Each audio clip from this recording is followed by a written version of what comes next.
Welcome to Definitely Not Funny. Actually, the least funny person I know. Hello everyone.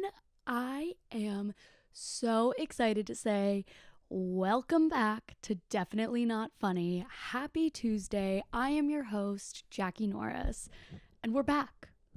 We fell off the wagon for a minute there. A lot has happened. A lot has changed. I'll periodically be updating you guys on everything, but for right now, I'm in my childhood bedroom in Massachusetts. I'm on my bed because I don't know where else to set up. And I'm doing video now. Ooh, so a solo episode video? What? Who is she? I don't know who she is either. Basically, a lot of research has come out about podcasts and the fact that video podcasts perform way better than just audio podcasts. So I'm dabbling. I'm going to dabble. I'm going to try to film some video podcasts, but it's hard. Like I was going to record this last night, but I was like, I don't want to like look presentable. Like I wasn't ready to look presentable, but I had to like get presentable today anyways. So I was like, whatever. I can make that happen. It's the week of Thanksgiving. For you guys, it's Tuesday before Thanksgiving. We have a lot going on. What has happened? Jackie, wait, rewind. Before you start talking about Thanksgiving, like, why are you in your childhood bedroom? What's going on? I thought you moved to New York. So I did move to New York. I hated it. Nothing happened. There was no, like, people are like, oh, what happened? Like, why did you leave? Like, oh my gosh, is everything okay? Yeah, everything's totally fine. Like, there was no, like, big catalyst, like, crazy thing that happened. I just fucking hated it. I just, like, hated the city as a whole and it did not sit well with me. I had a really hard time with it. The people were great. That is one thing I will say. I really liked all the people that I like met and that I had known and connected with and whatever worked with and was always with. I really liked everybody, but I just hated the intensity of the city. Like I hated the subway and I hated like how many people were outside all the time and there was always constant movement and like I would like step out my apartment and like a man would scream in my face. And like, it was just things like that where I was like, this is just so absurd. And there's no, like going to get lunch at work was like going into a war zone. Like it was just chaotic. It was so chaotic. I couldn't do it. And I wasn't like doing well at all mental health wise, to be totally honest with you guys. Like my mental health was really bad. I don't know the last time it's been that, I do know the last time it's been that bad before I did my program. But other than that, like, it's never been that bad. And you can probably tell from my last few episodes of last season, my solo episodes where I recorded them in New York, I am not nearly as like vibrant or bubbly. Like you can kind of hear it that like I'm not doing great. So I was really not doing great, which is why I stopped doing the podcast, because I was like, I'm doing so terribly and really, really not in a good headspace. So I didn't have the energy and wherewithal to like get on a microphone and like pretend to be like bubbly and excited about something, you know, and I didn't have any motivation. I just like didn't know what to do. So stopped doing the podcast, moved back home to Boston, literally spent the entire day yesterday unpacking all my stuff from New York. It was a disaster. And if you like the zoom on my camera is like very strategically from here to here, so you can't see the disaster that surrounds elsewhere. It's a little bit of a nightmare here, but that's okay. Okay, it's just me in here. It doesn't matter. No one cares. I am living here. What's amazing is my job. It's the same job I had in LA. It's the same job I had in New York, and it's the same job here. We have an office in Boston. So they're letting me take a little bit of time to figure everything out, and I can go to the Boston office, which has been like chef's kiss, absolutely amazing. So grateful for that. So things have been like relatively working out. But I'm in such a limbo and I like don't know what I'm doing and I don't know what's going on. But so anyways, back to the podcast. I had like a moment where I got really into watching vlogs over the past month or so. I'm just like obsessed with them. And I used to be really, really into watching vlogs. And then I sort of fell off it and now I'm back on it. So I was like, oh, maybe I'll just make some vlogs instead of podcasts, because with podcasts, you have to have something to talk about. Like you have to like talk about ideas or like talk about a certain topic or whatever. But then with a vlog, I could just like, oh, my grandma's here. Hold on one second. Gonna have to go say hi to my grandma. I'll be back and talk more about vlogs. Okay, I'm back. What started as me saying hi to my grandmother turned into me making about 3 gallons of risotto and cleaning the entire kitchen. And that's just a day in the life living at home. So that's super fun. It's dark out now, which is why I closed the blinds, because you could just see the reflection of all my lighting setup and it was distracting. And it's 4 p.m. So that means it's dark out here in Massachusetts. You guys, I don't even remember what I was talking about before. I think I was talking about vlogging. Okay, so I was like, I had stopped doing the podcast because I was sad, frowny face, and then I was thinking like, okay, with the podcast you have to kind of have like a certain topic and like an idea and like a way to think about it, whatever, and it felt like just this big ordeal for me. And it felt like a really heavy lift, and like a lot of preparing was going to have to go into it, and it was going to be challenging.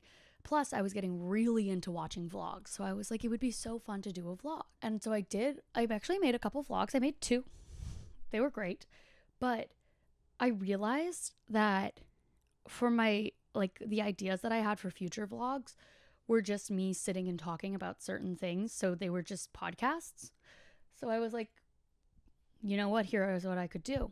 I could do a podcast, but also film it to make it a vlog. So you can watch this on Spotify or on YouTube now. I'm putting my episodes on YouTube. She's growing. She's evolving. So that was my little vlog moment there. Maybe I'll make more vlogs if like I come up with something that like I want to do that really makes sense for like a vlog purpose and not for like a podcast purpose. But I can't really see that being the case because I think I'm a little bit more podcast focused right now. Just in terms of my likes and dislikes. Okay. So and then the question of the day, Jackie, are you living in Boston now? Like, are you going to be here forever? What's the plan? Are you moving back to LA? Are you going to blah, blah, blah, blah, blah? I don't know. I have literally no idea. I literally switch back and forth every single day. So like one day, like today, for example, I'm very much like, I'm going to live in Boston. I love Boston. Boston's great. I want to live here. This is where I want to live, etc. Yesterday, I wanted to go to LA. I was like, fuck this. I'm going to LA, blah, blah, blah, blah. So I keep changing my mind. I'm going to give myself until after the holidays to like really make a decision. But in the meantime, I'm going to get used to living at home as an overgrown child. Because I am 26 years old, but in my childhood, but like, I don't know, like, it's just weird. It's just weird. I'm not used to it. I hope I don't get used to it. So I'm ready to have my own space. Okay. This week is Thanksgiving. Woo. So I wanted to do a little Thanksgiving themed episode. It's not a big episode, just a quick little one, a quick little bite-sized one about Thanksgiving. My plans for Thanksgiving. Will I cook or bake anything? Who knows? Probably not. It's highly unlikely that I will be cooking anything, except for my risotto that I just made. So who knows? At this point, nothing is off the table. I could be doing the entire turkey for all I know. I will be instructed no matter what. We're doing Thanksgiving this year. So my parents are divorced. So we switch off every year on the actual Thursday of Thanksgiving. If we're with my mom, with my dad. So with my dad this year, which is going to be really cute. We're going to go over to his girlfriend's place and have Thanksgiving with her family, who I haven't met before, but I'm really excited to meet. I've heard great things about them. She has a son who's a year older than me, and he has a girlfriend who's coming, and they're apparently like excellent, and everyone's obsessed with them. So I'm really excited to meet them, and that'll be a nice little Thanksgiving. And then on Friday, we're doing like a big Thanksgiving with my cousins on my mom's side. And there's like, I think like 30 or 40 people there. It's like, it's chaos, but it'll be really fun. I want to talk a little bit about, and like my brother comes into town today. My grandma came in today. My cousin Hannah comes in today. I miss her so much. She's been in Greece for months. Like literally has been in Greece since like September or August. I don't even remember, but I miss her so much and I cannot wait to see her. She's been in Greece in September. She was in New York in September. So I might go over and see her tonight and kind of surprise her, which will be really exciting. I think Thanksgiving and the holidays in general can cause a lot of stress for people. They can definitely generate a lot of stress. I know that there's a lot to do with like eating and body image and things like that. I'm not really going to touch on that because I don't have like the expertise that I feel comfortable touching upon that, if that makes sense. But what I will sort of touch upon is just like the Thanksgiving nerves and people asking questions. People love to ask questions, and I figured it out because now that I have like younger cousins and stuff and like more distant family members, you need to find common ground. Like you don't just like sit next to someone that you've like see once a year and just start like talking about whatever. Like you kind of have to like do some digging and do some like, what are you interested in? Like whatever, like how are we gonna, what common ground are we gonna get on that we can talk about and that is relatable for both of us, which is also hard when people are in very like different generations or age gaps. So that's where like, I think questions can be really stressful. I'm really nervous because like my life is so up in the air. Like usually as like a 26-year-old single girl, the like question that I'd be asked is like, so are you dating anyone? Do you want to date anyone? Are you seeing anybody? Like, do you have a boyfriend? Yada, yada, yada. Like would kind of be that type of question. But right now, like that question's not even on the forefront of my mind. It's much more like, so like, where are you going to live? And like, what are you doing with your life? Thank God I have a job that I really like. So I can just like talk to people about the job. I also think like I'm going to go in and talk about the podcast, and that's going to be really good. The podcast is a great conversation starter. So people like talking about that. I can definitely do that for a bit. It literally looks like I'm in like a pitch black room right now. I swear to you, I'm not. I don't like, does that better? I don't know. It literally looks like I'm sitting in the dark. I'm not, but it looks like that. Couldn't tell you why. So back to why do family members ask so many questions? So the podcast is a good thing for people to connect on, for me to connect with other people with. So I'm happy that I will have this episode out. I can direct them to it and then they can know not to ask me too many questions. What I will say is, in terms of like getting asked questions on Thanksgiving from family members and the feeling pressure, nothing will be as bad as it is for my 17-year-old cousin who is currently a senior in high school. That is like the epitome of the worst time for a big Thanksgiving family gathering. Like, you're 17 years old, you've applied early decision to your top school, you still have like all your other schools that you like need to apply to, but you're also like, I might get into my early decision school, so I might not even need to apply to these. And so you're kind of in this very weird limbo. You don't know what's going on. You don't really know where you want to go to school or what you want to do. And all anyone can ask you, because, and I even see myself wanting to ask my little cousin this, because like, what else am I going to ask him about? Like, all I can think of is like, oh, 17-year-old senior in high school. Like, where are you going to college? What are you going to major in? Do you know where you're going to college yet? Where in the country do you think? Do you want to do a big school or a small school? Yeah, well, I went here and I loved blah, blah, blah, blah. So maybe you should think about this. Like, oh my God. So if you're listening to this and you're not a senior in high school, feel very grateful on that. Sorry, I hear people talking outside my door. It's very distracting. I need privacy, you guys. I say as I broadcast everything onto the internet, I need privacy. Yeah, it really looks like it, Jackie. It really does. Okay, so yes, Thanksgiving can be hard. It can be stressful. It can be chaotic, but hold a moment. It all comes down to gratitude and being thankful. And I think that's important to really, really focus on. So here's what I found is like the explanation from Harvard, Massachusetts, is that in like the importance of gratitude. It says that gratitude helps people feel more positive emotions, relish good experiences, improve their health, deal with adversity, and build strong relationships. Basically, like, moral of the story is like gratitude's really good for you and can do a lot of positive things.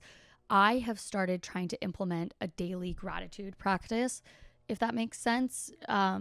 Just because I've been told so many fucking times, like, practice gratitude. And it's not like I'm ungrateful. I'm very grateful. I think I really, really can enjoy things, but it's hard, especially when things are really hard. So when you're going through a really tough time, things are challenging, it's hard to navigate, it's very hard to be grateful, if that makes sense. But those are the times when it is the most important to practice gratitude and be grateful.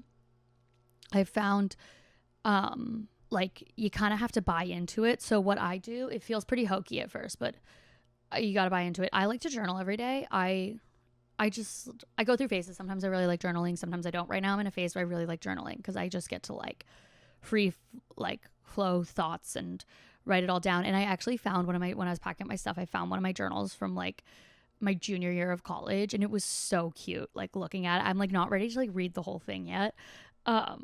But it was so cute being like, oh my God, like, it was like, I met my best friend this, like, whatever. Like, it was just really cute. But so what I do in my journal now is I write down 3 things I'm grateful for. So it's like 1, 2, 3. And they can be literally whatever. I just have to write down 3 things before I can journal. And I like doing that. I think it helps a little bit. I don't know if I don't like do it and then immediately feel like, wow, I'm like a changed woman and all of my anxiety is gone. No, I usually feel the same after I do it. But it's helped me realize that like some of the most important things are the little things. So like, and when I do it, I usually just sort of look around me and say what I'm grateful for, or whatever's like top of mind is what I'm grateful for. So I'll be like, I'm grateful for my weighted blanket, or I'm grateful for central heating.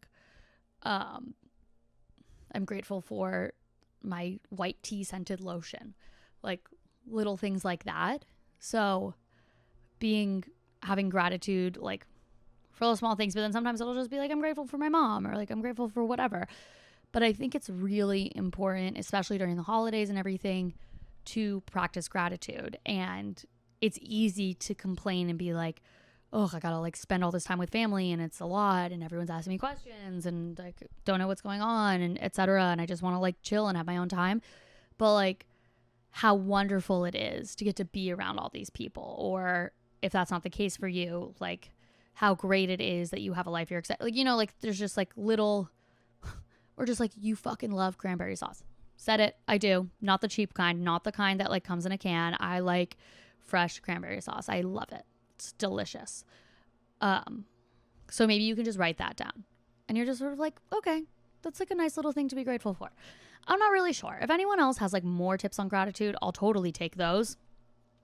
But I think it's nice. There's nothing wrong with it. Nothing harmful about it. And that's important.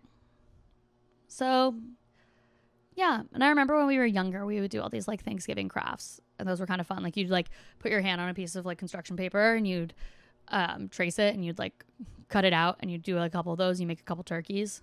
That was really cute. I liked doing stuff like that. So we'll see. Yeah, but moral of the story is I'm really excited to be back.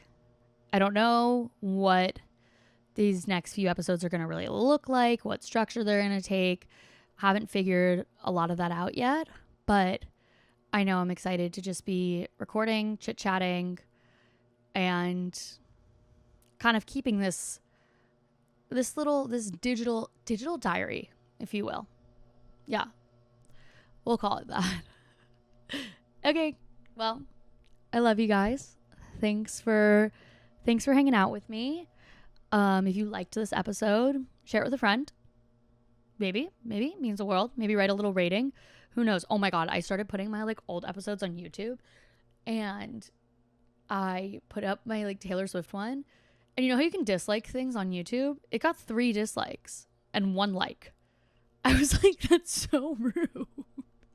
Probably because I advertised it as like Taylor Swift Eras Tour. So people probably went to it thinking like they were going to get to watch the Eras Tour, but instead it was just me talking. Which is, I can admit, would be such a bummer. Like, such a bummer. So I'll give them that. But like, what the fuck? You don't need to dislike it. Just don't watch it. So whatever. if you want to like it to counterbalance those dislikes, I'd really appreciate it. This episode you can watch on Spotify or YouTube, or you can listen wherever you get podcasts. Follow me on Instagram at DefNotFunnyPod, and I will see you guys next week. Bye. Did you laugh? I didn't.